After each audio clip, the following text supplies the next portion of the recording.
Live from the J.C. Newman Cigar Studios and the Gurkha Cigar Studios in the great state of New Hampshire. Welcome to the Smokin Tabacco Show with your hosts, Matt Tobacco and Pat Chamberlain. And good evening, ladies and gentlemen. Welcome to another episode of the Smokin Tabacco Show. My name is Matt Tobacco from SmokinTabacco.com, and I am flying solo tonight as Nicole wasn't feeling well. So the Gurkha Cigar Studios is here to my left, but it is dark tonight. Unfortunately, I will be holding down the fort, but that's okay because I won't be alone tonight. I have two guests with me tonight, both from the same company, and I'm pretty excited that they're here because I haven't really gotten to know them super well. And as most of you guys know, I like to keep it raw and real on the show. So we're going to do that right here live. I want to welcome to the show our friends from Raices Cubanas. I hope I pronounced that right. I'm not always great with pronunciation. It's Ralph and Ron joining us here tonight. Gentlemen, welcome to the show. It's great to have you here. I'm very excited, and I'm looking forward to the show. Thank you, Matthew. Thank you for having us. It's our pleasure to be here. Thanks for having us. Sorry, I just want to get my cigar lit because I was going through the whole thing, and I'm like, I gotta light this thing. I'm too excited to get it going and to smoke this and light this up. The cigar looks fantastic. You guys, first question I have for you: How long has the brand been around? The brand was introduced in late 2024. Basically, we're coming up to our year anniversary. Okay. However, the factory, Raices Cubanas, has been established since 2003, and they've made cigars for many people over the years. And a year ago, their namesake, was introduced to the U.S. market initially. Then we've expanded internationally a little bit so far, and so I would say around this time last year, Wow. around Thanksgiving. So we're coming up to our 1 year. Wow. Congratulations on that, and just hats off. I know it's a lot. We've talked to other manufacturers who kind of were in the same boat. They had factories, and that's what they did. They made cigars. They didn't have their own lines. They made cigars, and then they kind of they made the decision to go into that. Let's have our own. I mean, we have the factory, and let's have our own line. And I know a lot of people have come back and been like, wow, that's a lot more, work than we anticipated. Just all that. There's a lot more that goes into that versus just being in the factory and focusing on that. You got to get to sales and marketing and all that. So, it's a lot. So, hats off to you guys. Making it look easy, but I know it's a lot of work. It definitely expands the hats we wear. Yeah, it's a lot. I mean, when you have multiple things going on, you have different avenues. You're going from manufacturing to sales, and you get design, and you got to figure it all. You got to basically you're running your own brand, on top of the factory and everything. You already know how to do it. It's already kind of going. You're adding like a whole nother element to it, and I think some people think like, oh yeah, like just release your own line, like just put your name on it, and like it's not that simple. it's not. So when we see companies do this expansion, so to speak, it's very commendable, and and because I know it's not easy, and so far you guys have some cool stuff. We're gonna get into it in a minute, but I'm looking at some of your stuff over here, and it looks fantastic, and so far it tastes fantastic. But we couldn't be here without some of the people that help make this show happen. So I'd like to talk about them really quickly before we get too deep into the show. And first up is our friends at the number 2guyscigars.com. That's right, the number 2guyscigars.com. Head over there today for an amazing selection of cigars and accessories from brands you know and love, and maybe a few new ones you haven't quite discovered yet. Do yourself a favor, do us a favor, and do them a favor, and order some cigars from the number 2guyscigars.com. Show them some love because they show it to us.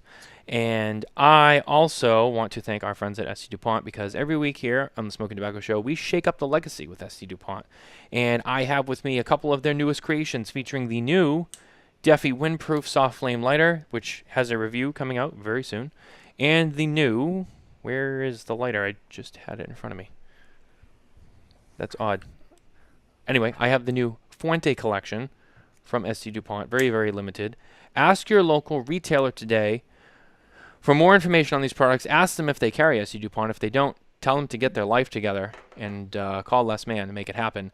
And as always, you can find ST Dupont products at the number 2 guyscigars.com and shake up the legacy with us today. Gentlemen, focus is on you now. So the brand launched about a year ago, and I know the factory's been around since 2003. Ralph, is that what you said? 2003, correct. Yeah, I mean, so you've been making cigars for over 20 years. You just launched your brand. I have some of your cigars here with me now, and I'd like to talk about them, kind of go through the portfolio, the collection a little bit. I have to, let me open that separately. First things first, this is what I'm smoking. And this is your newest cigar. Yes. And I told you, I'm bad with pronunciation. Everybody who watches my show knows this. Nuevo Comienzo? Did I say that right? Yes, the 1941 translates as a new beginning. New beginning. Oh, I like that. Adequate. I mean, it's apt to what we're doing. The factory is starting, a new path.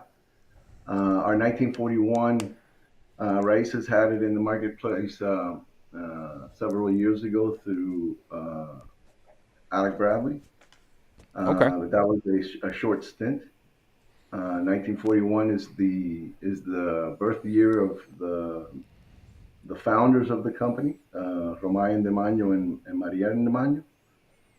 That's the line is 1941, and there will be other iterations of 1941. This is our new, the first one in this new path, and I thought Nuevo Comienzo would be very adequate for this, very ideal for this new brand. Yeah, right away. This has got a lot of flavor right out of the gate. I'm not even a half an inch in, and this cigar is exploding with flavor. I like the size. It's almost like a soft press Robusto. Yeah. Really nice size. What's the blend on this cigar?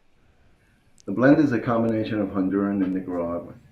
So that one has Jalapa, Esteli from Nicaragua, and the rest of the tobacco is from the two farms, the two regions that the factory grows in, Trojes, which is a region right next to Jalapa, but on the Honduran side. Okay. And since 2016, we've been growing Jamastran. Oh, so wow. Jamastran, Trojes, Esteli, and Jalapa, combination of 4 regions. Yeah, those are some good regions that grow some good tobacco too. Hardy tobaccos, flavorful tobaccos. It's a very diverse group of tobaccos that's in here, and you can tell. I mean, you can taste it right away. I mean, this is a very, very complex profile. I'm loving this right away. Seriously, this is nice. It's refreshing. It's rich, but it's refreshing. If that makes sense. I don't know if I've ever used that exact description of a cigar. Yes, you're right. It is rich, but after you're smoking it, it still leaves you with a clean palate, and it has a nice clean finish. So you're smoking it, but like I said, it gives you the complexities and all that, but it doesn't leave any lingering negative flavor. Very balanced. Yeah, it's very balanced. Yeah, this cigar is fantastic. Now, and this is a limited. No, I'm sorry. This is a core line product. This is a core line product. It's from our 1941 series. It's our first one in that series. We will have a few more coming out under the 1941. So it's Raices. We have our core lines, which we'll discuss. But the 1941, it's kind of a subline within the brand, and those will have also different iterations. Oh, wow. Well, I'm very excited to see that. I mean, so right away, this cigar is impressive. I really enjoy that. I'm excited to get through the rest of it. I wanted to back up for a second because I wanted to talk a little bit about that because I wanted to kind of center around that. And I think that's what we're all smoking. Ralph, are you smoking one of those as well? Yeah, that's. I think all three of us are. Yeah, I was gonna say I think we're all smoking it, so I wanted to make sure we really. But I wanted to take a step back for a second. Ralph, I know you've been in the business for quite a while. Yeah, From the little bit of research that I did, you've been around for, I want to say, around 40 years. You've been in the cigar business. that is correct. 43 to be exact. Wow, good Yeah, for you got to you. put his age out there, Mike. Matt, I'm sorry. I'm sorry. I know. Yeah, I was looking at it in a way where it was like, oh wow, that's Nah, good. But then you put it on just like, messing, yeah. man. Just messing. basically, you're saying, yeah, the old man in the room. Yeah, but you know what? It just means that you have a lot of knowledge and experience, and you got a lot more wisdom than the two of us. So that's not a bad thing. Tell me a little bit about, kind of like who for our listeners and whatnot who might not know who you are. Kind of like who are you? Like, so where did you start in the cigar business? How did you get into the cigar business? And kind of what led you to where you are now? Well, my uncle and my father sold were brokers of tobacco leaf in Cuba in the 50s before the revolution. Oh wow. My uncle left Cuba in the early 60s, stayed in the business, went to Colombia, Tampa. In 1978, he opened up Tropical Tobacco, which became Tabacalera Tropical, which is now Aganorsa. Eduardo bought the company from him in the late 90s. I left high school. I graduated high school in like a Friday in June of 1982, and that Monday I was in the warehouse sweeping floors and packing boxes, and that was my first entrance into the cigar business. In the back, and slowly my uncle, he was a huge mentor for me. Very knowledgeable in the tobacco business, and that's how I started to learn cigars, tobacco, those kinds of things. So it's been almost like it feels like another lifetime. I'll be honest. I'm sure it does. I mean, it's um, I can only imagine just looking back and probably feeling a lot of times, like, wow, I feel like it was yesterday, but yet at the same time, it wasn't, and you've come Yeah. so far and done so much. And it's interesting to And hear. you see the changes of the business, in the 80s when we were in the business, the cigar business was not what it is today, and you see the changes, the shifts over the decades, and it's a very interesting metamorphosis of the business. But it's also something that gives you that base, that passion, that has never really changed, and not just for me, but this business in general, where you see people that have been in a long time and still in it, not just that person, but generational. And it's amazing what this business is all about. It really defines what it's about, and how we embrace it. Personally, but you look around you, look at you. I'm sure your passion shows in what you're doing here. Yeah, I mean, I always say, look, I've been smoking cigars just under 10 years now. Been doing media for 6.5. And so, I mean, a very, compared to you and a lot of other people in this business, very much smaller window. But in that short time, there's a lot of stuff you do learn somewhat quickly. There's obviously a lot you kind of learn slower, like anything else. But the few things about this industry that I've gathered is kind of the guy on the side watching, manufacturers and retailers and everybody, kind of do their thing. One, as I'm sure every industry or community or group of people, there's always bad eggs, right? But for the most part, there's a lot of good people in this industry, and it's such a small industry compared to a lot of others that, Tiny. yeah, tiny. That a lot of things, just whether they seem small or not, they they just work differently. Things react differently, or just whatever, because it's so tiny. Um, you know, Obstacles can be larger, you know, to overcome than maybe other companies in other industries, because again, it's that small pool. And you talk about defining you and stuff like that. It's very easy, I think, to how do I want to say this? I'm trying to think of it the right way.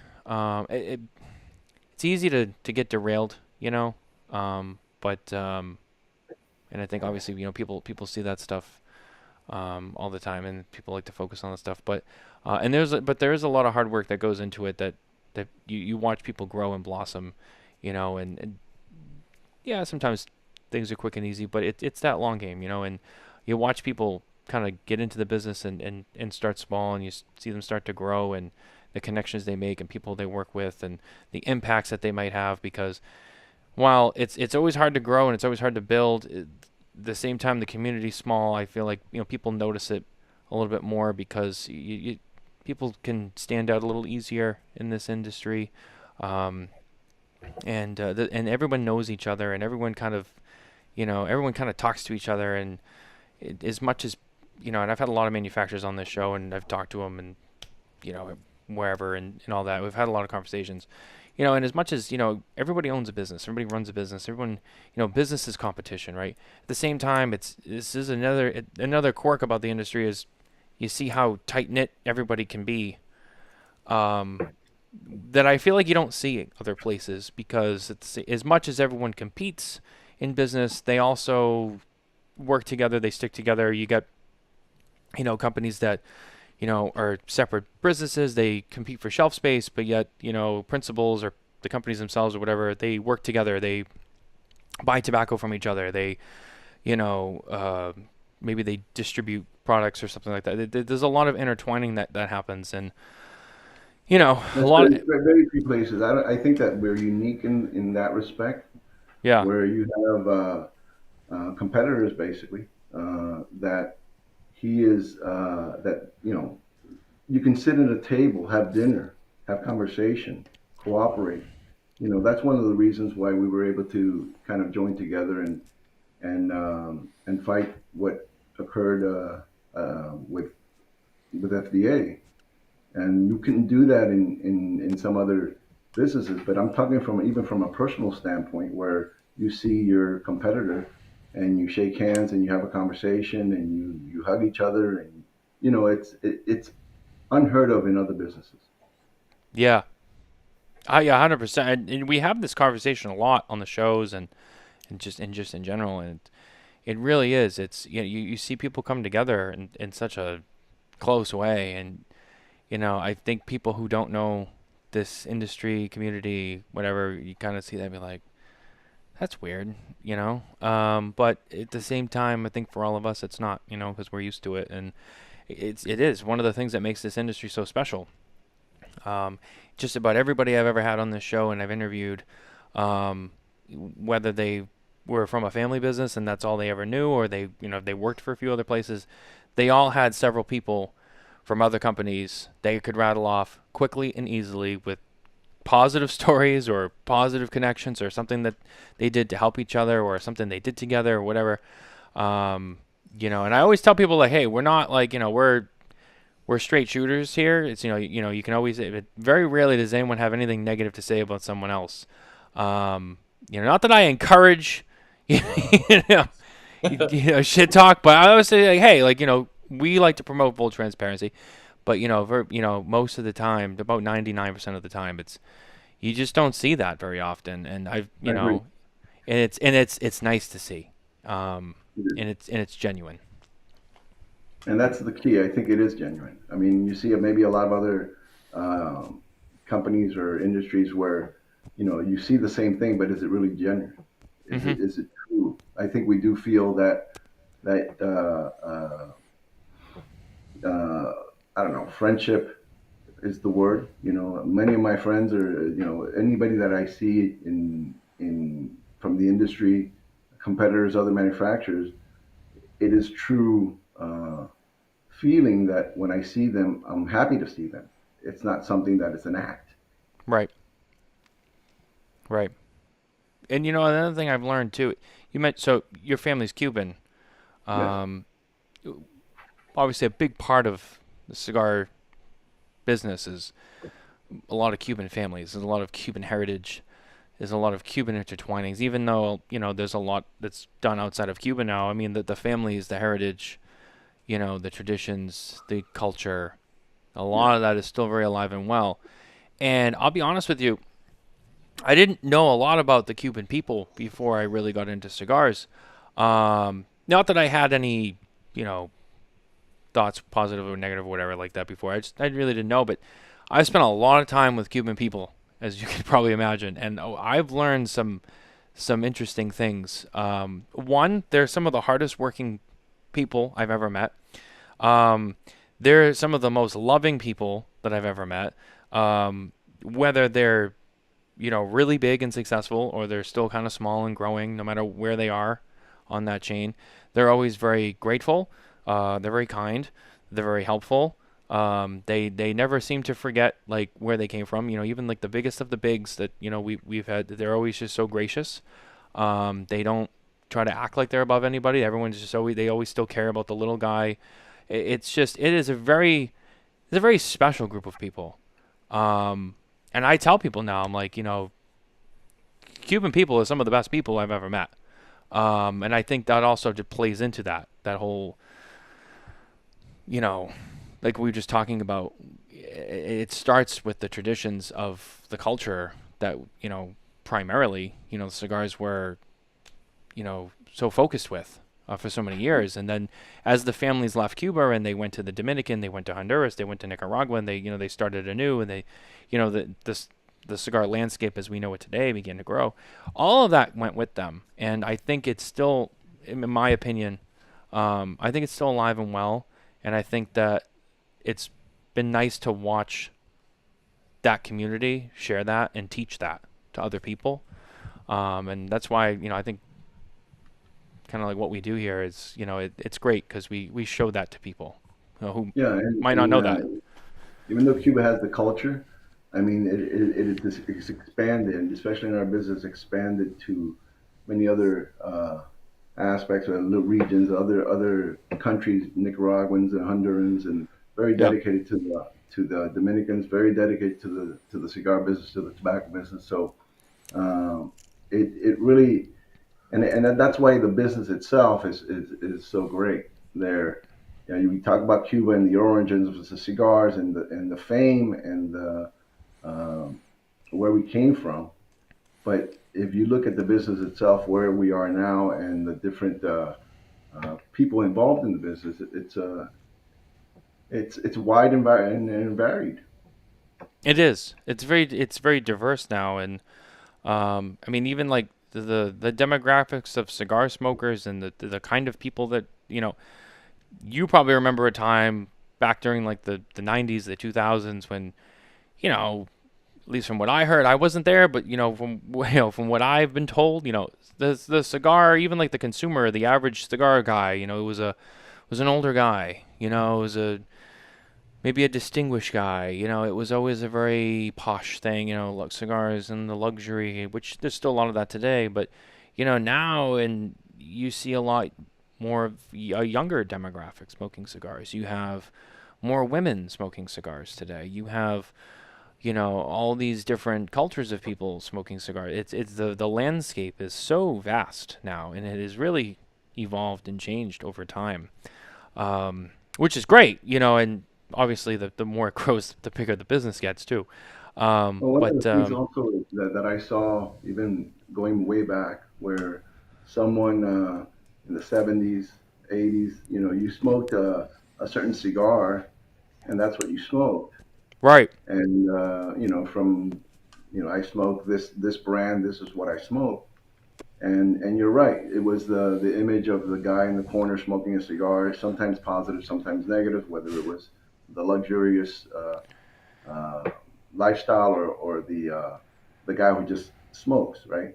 But it has become, especially after the boom of the '90s, it's become a social uh, thing to do. And when we smoke cigars, yeah, we have our alone time.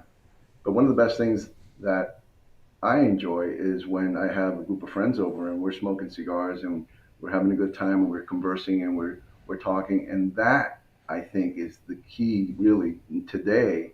The big difference from maybe 30 years ago is the social aspect of what a cigar is and what it brings. And that's what the young people and even, myself, I'm not a young person, but that's really what attracts me from a consumer level because I'm still a consumer. Yeah, we're in the business, but we're still consumers, right?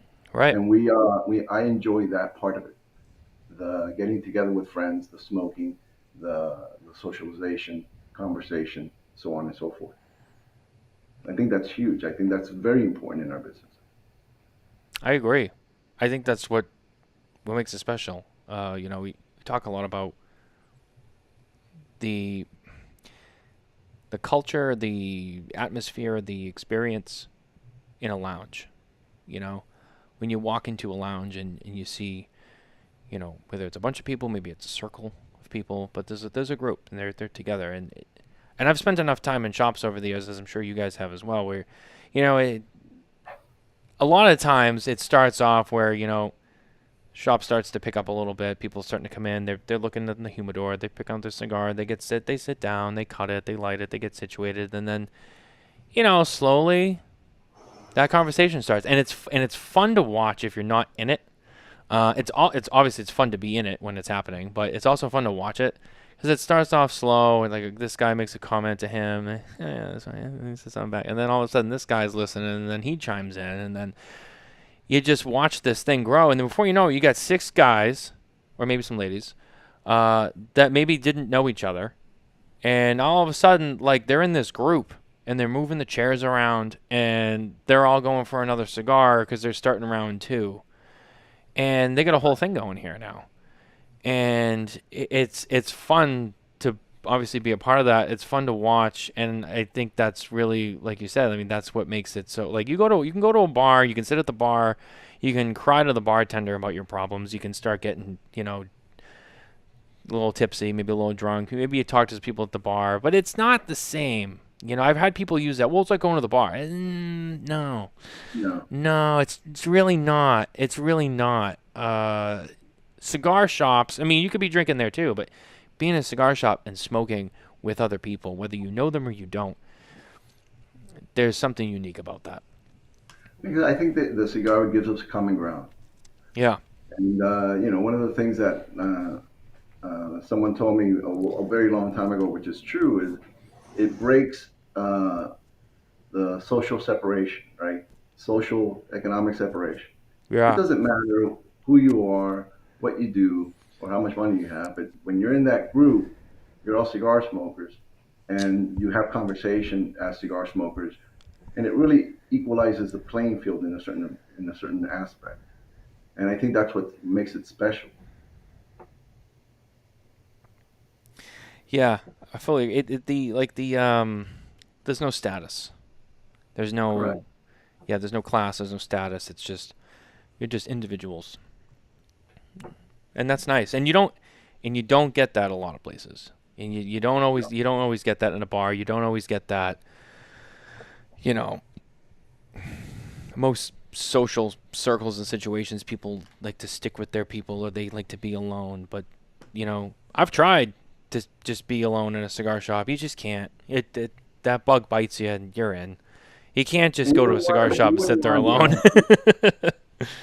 You could try, but it's just something about that You're ecosystem. missing out if you're trying, actually. uh, Ron, I I'd be wanted the to. odd one out. You've been quiet over there, and I don't want to leave you out. I wanted to ask you how long have you been in the business, and what kind of got you to where you are today? So I actually started with Alec Bradley as their inside sales. So that's how I met Ralph back in 2018. Oh, nice. Um, Prior to that, I was a consumer. I've been smoking cigars since I was 18. Got into it because my grandfather was Cuban. He used to smoke cigars. That was what he had for breakfast every day. We'd walk into their house and just the aroma. I used to always love it. Um, So as soon as I turned 18, that was one of the first things I did was, I went out and had a cigar and smoked it in his honor because he had passed away before I got there. But started, at 18, started smoking cigars, started enjoying it. I was at Starbucks. Someone came in from the cigar industry. I was like, hey, I really want to get into the cigar industry. If you ever hear anyone hiring, give me a shout. Um, he hit me up with a text message one day. He's like, hey, someone over at Alec Bradley's hiring. I'm going to send you all their details. I interviewed with Ralph and Lipson, and that's how I started my journey with the cigar industry. So that was 2018. I was there for about 3.5 years, left, did real estate for the last 3.5 years, and then now I'm back because, like as you guys mentioned, the cigar industry is just something completely different. There's nothing like it outside. And it was just something that I really, really missed, that connection, that friendship with just the retailers and the people in the industry overall. It was something completely different, and it's hard to get away from, definitely. It is. It's addictive, I mean, and how could it not be? I mean, like I said, some of the best people, some of the best friends, some of the best times I've had, some of the coolest places I've been to, opportunities. It's all come from the cigar industry. And this isn't my primary, career path. I do have a different one, which is meaningful and it's different on its own. And I do a great job of keeping them very separated. But I will tell you, I mean, the cigar community is where some of the best moments of my life have come from. It really is that special and unique. I can't blame you. I mean, real estate's cool and it's fun. But yeah, it's not as fun as cigars. Yeah, it's very transactional. It's, you're in there, you talk to someone for a month or so, and then that's it. You never hear from them again. Yeah, I know. Like my realtor, when I bought my house, he was a great guy. Great guy. I'm like, wow, that's a guy I can hang out with. I haven't seen him since I bought the house. Exactly. You're right. It's very transactional. It's too bad because some of these, some of the realtors, they're nice people, but what are you gonna do? Yeah, definitely not as good as the cigar business, but that's awesome. I mean, you guys have a really good you guys have a good vibe going here, which is what I like. And with launching the brand, that's definitely something that's good to have. You have a good energy. Not that other people don't, but you definitely have a really good energy, which is good. Kind of looking at some of the other cigars here. So I opened the tasting sampler. So I have some of your other cigars in front of me, as well as the Edición Limitada, which we can talk. Maybe we'll talk about that after. But so far in your portfolio, with your own cigars, just kind of walk me through what you already have. You don't have to do like the full every size and MSRP. But we launched with 4 brands. We have our Classico, which is our mild to medium, everyday smoke. Depending on how you smoke your cigars, it's a great morning cigar or a great nighttime cigar, right before bed to wind down a bit. Our Liga de Reyes, it's a very complex, great flavor. Before the Nuevo Comienzo was one of my favorite blends that we made, that's for sure. We have the C5 Black, which is our more bold, more full body in flavor, but not as strong cigar. And then the GRD3 is our bigger ring gauge line. So it starts off at a 460, then 660, and 770. Yeah, look at that. And then we have the Liga de Reyes limited edition, which is a Salomón, which is a phenomenal smoke. Yeah, I'm a big fan of Salomóns myself. So right away, this caught my eye, and I'm like, yeah, I'm definitely excited to smoke that because that's a size I really enjoy. And there it is. Look at that. Beautiful looking cigars too. I mean, and I'm not just talking the packaging. I mean, the wrapper on them, the tobaccos. I mean, you can tell this is a nice quality. A lot of times we like to joke, although I know it's not always 100% of the case. But yeah, we'd like to make the joke anyways. The brands that also own their own tobacco and their own factories and all that. They save the best stuff for themselves, which why wouldn't you, right? But no, seriously, it's a really beautiful lineup. Very eye-catching packaging, like I talked about before. You can tell the quality of the tobacco just looking at the wrappers it's very nice. And smoking the first one, it's fantastic. It's burning really well, really complex. But like we were talking about before, the palate stays nice and clean, so you can continue to enjoy that flavor, and Yep. it doesn't like build up on you. And some cigars, I mean, and again, it doesn't necessarily mean it's a bad cigar, but sometimes those cigars, they're really rich and strong in their flavor, and it might be a great flavor, but it kind of like stacks up on you in the palate. It kind of builds up, and it can be kind of hard to reset that if you go into another cigar after or whatnot. But this has been nice. It's a lot of flavor, but it doesn't really pile up. It stays fresh. It just makes me want to keep smoking more of it. But My only complaint is that it's too small. I wish I had more to smoke. So far this is great. Although it's a nice size. The smaller size, I've been really enjoying smaller sizes myself lately. I used to always smoke on the larger side, but I've been kind of going towards the smaller sizes myself. So this is a great size, and it's performed really well. One of the other questions I had for you guys, I know you guys are just launching the brand. Someone had asked earlier, where can they find you? I assume you guys are probably rolling out to a lot more retailers now. I don't know. I'll admit I didn't look, and I should have. Are you guys at Two Guys Cigars, or Two Guys Smoke Shops? no, we're not. Okay. Not yet. We've been growing slowly. We're exposure the rolling out of the brand, getting the retailers to take us on has been pretty good. But Yeah. there's also that slow process, um, trying to get the sales team together, things like that. That has taken a little bit of time. Yeah. Yeah, and of course, I mean, whenever you launch something new, it's getting it out there, it's getting the recognition. Um, Right. Coming on shows like this helps, getting the word out there. But yeah, I mean, first of all, for any retailers that might be listening, and I know there's some regulars that do. If you don't carry this cigar, at least reach out to these guys, maybe get some samples, maybe buy some, and try them. I think you're going to be really surprised. These are great, and obviously, if you're familiar with the factory, you should already be aware. So it shouldn't be too much of a surprise. But these cigars are the first one is great, and I'm going to be smoking through this whole collection here after. Fantastic. I can't recommend it enough. Now, for 2020, sorry. So you made your trade show debut this year in New Orleans, right? This was your first Correct. year. Okay. Yeah. I have to imagine that was probably a little nerve-wracking as well. Kind of going into the trade show floor and doing that whole. As I'm sure you've probably been in the show before, but to bring the brand and debut it and kind of kick it off, in that big landscape with everybody else, in the business there, it had to have been a lot to take in.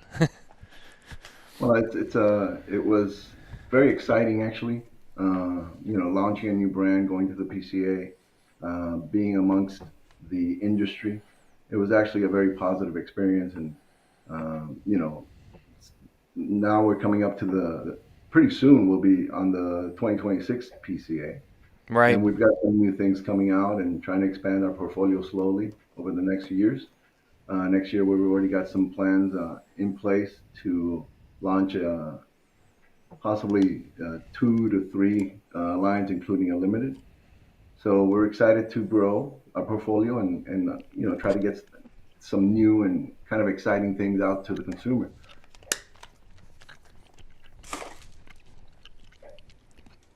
And now you said you would launch with these 4 originally, and then sorry, I'm just trying to retrace my steps here a little bit. So you launched with these 4, and then the Liga de Reyes. This one came out this year. That one we did in for the PCA launch. PCA. Yep. That was an addition to an established brand. So the Liga de Reyes was one of the four, and we just that line was added as a limited. Right. Uh, The Solomon. the Yeah. Salomon, Yeah. yes, Yep. and then the Nuevo Comienzo is a brand new line that one just basically hit our warehouse. Now for next year, I know you guys probably are not making any announcements yet, but so you're going to be expanding your core line, and then possibly maybe another limited, or it kind of just Yeah, focusing we're on core looking line at a as you. limited possibly later in the year, Okay. and then but PCA would definitely be another core line, Okay. and possibly a second core line introduced next year, maybe in a limited release. But we're hoping to grow slowly, but a couple of lines a year to see if we can expand our portfolio. Yeah, I asked that question because I generally get curious, especially with newer brands. Um, we've noticed, as I'm sure you guys do too, but we follow obviously trends and stuff that gets released, and especially in the last several years, we've seen this strong pickup and strong push for a lot of limiteds, and especially with like younger brands and newer brands that kind of they launch and then they go right into limiteds, and they do like maybe one at the show, and then maybe they drop another one later in the year, then the next year they do two limiteds, and then they kind of, and I understand the reasoning behind it, and I'm not faulting anybody who does what they do, and whatever, but the discussion on that has been kind of like, well, your obviously your core line is important because your core line is your primary base, is your primary portfolio, it's what your brand should be known for. But and not necessarily with you guys obviously, but there's been a few companies out there that have gone really heavy on limiteds, like right out of the gate, just trying to get the excitement, and I get that, but and Ralph, with your experience, do you you've done some limited obviously, but in regards to like some of the other companies, and seeing maybe that trend, kind of take off a little bit, where companies are doing a lot of limiteds right out of the gate. Do you find that can be, trying to phrase it correctly, so that way someone doesn't try to turn it around on me later. Do you find that can be kind of a disadvantage? I mean, yes, you get people who get excited about a cigar, but as a brand who's trying to also share your identity, it's like that cigar comes out and then they're gone, and then now it's like, oh, well, what happened to that company? Do you think that that's always in the long term? Do you think that hurts companies coming out of the gate? That's a great question. I think that limited there's always going to be a place for limiteds, and because we're always looking for something different and new, I think there's always a place for it. Especially our industry, our consumers want something new, something different, something, and whether it's limited or a brand new line, I don't think it's a bad thing, but obviously there's always too much of a good thing too. So I think there's a balance that you have to achieve over time. Um, I don't know if it's a good or bad thing. I think it's it's relative to each company, depending on how they on what they want to present. But I think there is a balance. I think there's overkill, and then there's something that maybe someone may not have enough new stuff to offer. So you have to kind of weigh these two things together and try to be a little bit cohesive between your core lines and not introducing too many core lines because you got to establish them first. And but limiteds are always exciting, I think, within reason. I like how you touched on too, which I didn't even think to bring that up. But all the flip side of that coin is maybe a company that comes out and they get really heavy with their core line. The first couple of years they already got maybe like 12 lines or something like that, and it's it becomes a lot because you're still trying to sell people on it, introduce them to it, let them know that brand. It's obviously it's probably a lot easier for a very established company to be like, yeah, we're releasing like 4 core lines this year, but everybody knows who they are, they know what they're about, and it's easy to kind of adapt to if you're familiar with the portfolio. But for a new company, you launch 4 lines, and then the next year you got 4 more, and then the year after that you're doing 4, maybe 5, and then a limited. It's like it seems like it can be too much too quick, because you still got people who are like, I don't even know who you are, and you got all these cigars. Like, you kind of want to, get people um, into that story first and the identity. And like I said, we've seen brands, do all sorts of different things. So I always like asking people to kind of get their perspectives, because just find it There's interesting. also the limitations of uh, shelf space. Right. I mean, what really can you do? I mean, a retailer, you go in with four lines. There's no way you're going to place four lines. So that is, you have to be realistic. Also, you can't just start, pumping out new lines, knowing full well that the shelves are full. Right. Yeah, especially when you're a new company and people, they don't really know you that well, and they don't know how it's going to do.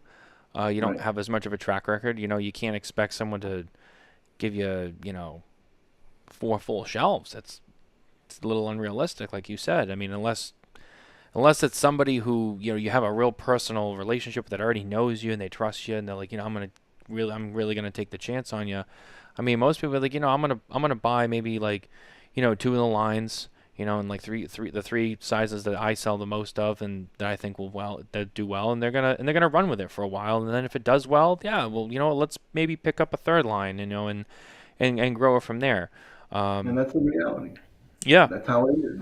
That's how it is, especially for new brands in the marketplace. right. And we're aware of that. We're not going to come out with, we don't want to go from 0 to 12 lines in the next 3 or 4 years. I mean, we'll get there as all companies slowly get to that point. But do it reasonably. Yeah.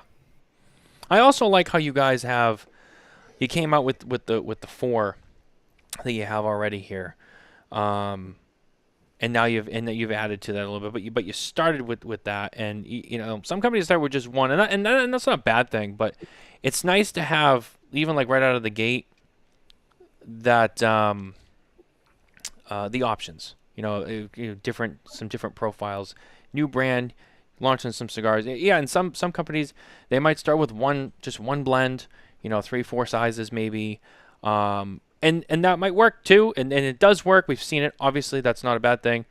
You also don't want to come out super super heavy, like we talked about. But I kind of like what you guys did. You have a handful. It's not too much. It's a nice little diverse selection. Like, here we have a couple different options to get to know us, and kind of what we're going to be as a cigar brand versus just a manufacturer. You might be familiar with our work in the factory, but this is who we want to be as a brand. And then you use that to kind of to build that identity, and then build off of as you introduce more blends and SKUs and lines and all that. So I really think what you guys have going here is a nice mix. Yeah, Sorry, I cut you off there, Ralph. that's okay. Yeah, but I do have people who keep out. Where can they buy them, and where can they? So is there any major retailers like online people can order yet? Kind of who kind of has it in stock? Online, for online retailers right now, for the big names, you have Best Cigar Prices and Famous. They carry all our lines right now. Okay. Um, and then I believe Mike. I don't know what state you're in. I don't know what. He's in Chicago, I believe, or outside of Chicago, I think. I No, can take a look and see, and maybe DM you later. I can find you on Matt's profile, and then I'll find you Yeah. later and see maybe what's in the area for you.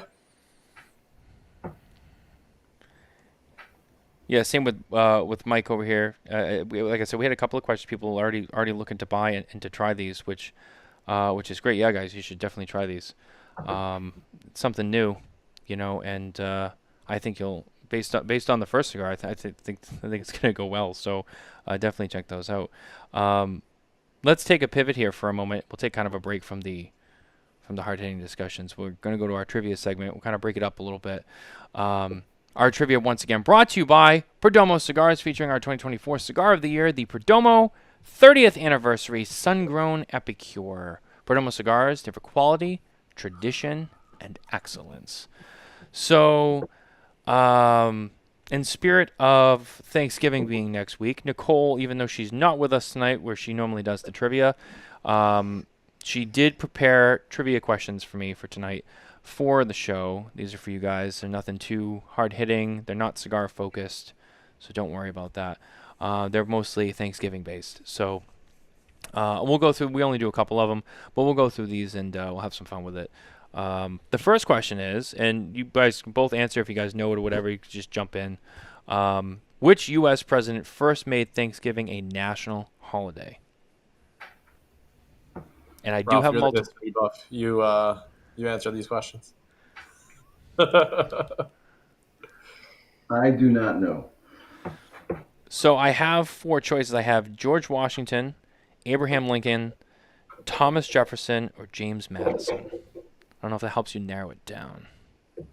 What was the last one? The last one was James Madison. I'll go with Mr. Madison. No, it was Abraham Lincoln. Really? Yeah. Know It was that. yeah. Tidbit. I didn't realize that either, actually. I figured it was before his time.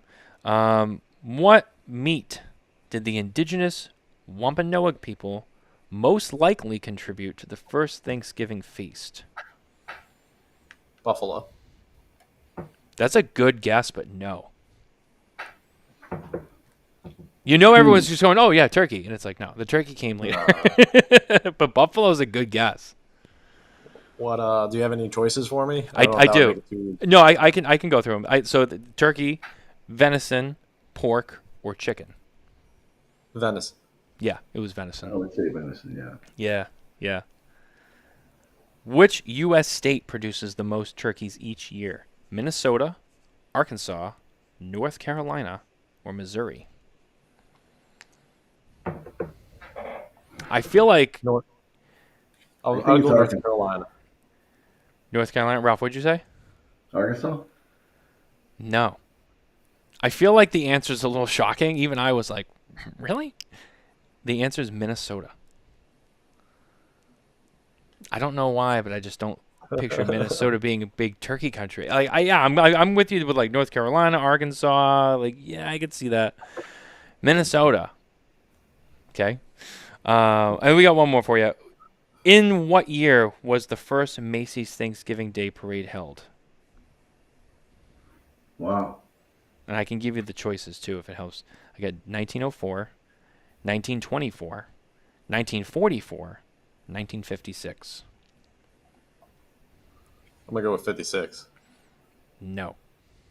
All right, there you go. 1904? Nope. There you go. Close. 24.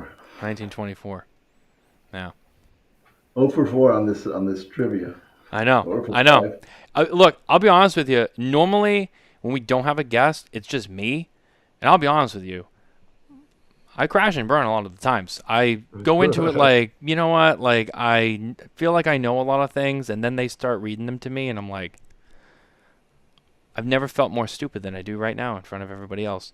So yeah, believe me, I've had some blunders over the years. Okay, so don't beat yourselves up too much. I've definitely taken a brunt during this segment. It's simultaneously one of my favorite ones because it's light, but it's also one that definitely I sometimes I get afraid of. But anyway, that was our trivia segment brought to you by Perdomo Cigars. We appreciate them being here with us every week. Thank you guys. So getting towards the end of the show as we kind of look to wrap up. First of all, I want to say thank you guys very much for being here. It's exciting to get to sit down and talk with you guys a little bit, get to know you guys as a brand and individually obviously, and kind of hear a little bit more about where you came from, where you're going, and what your plans are. I think you guys have a nice solid lineup and a plan for the brand, as we kind of went through there at the end.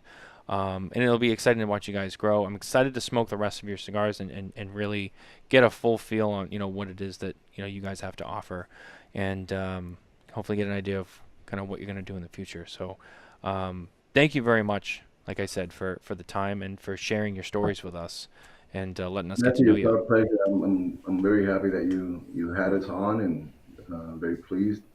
It's actually our pleasure to be on. Yeah, Yeah. this was awesome. Yeah, like I said, we try to keep it light. We don't. Sometimes we go long, but we try not to do like the long, really drawn out show.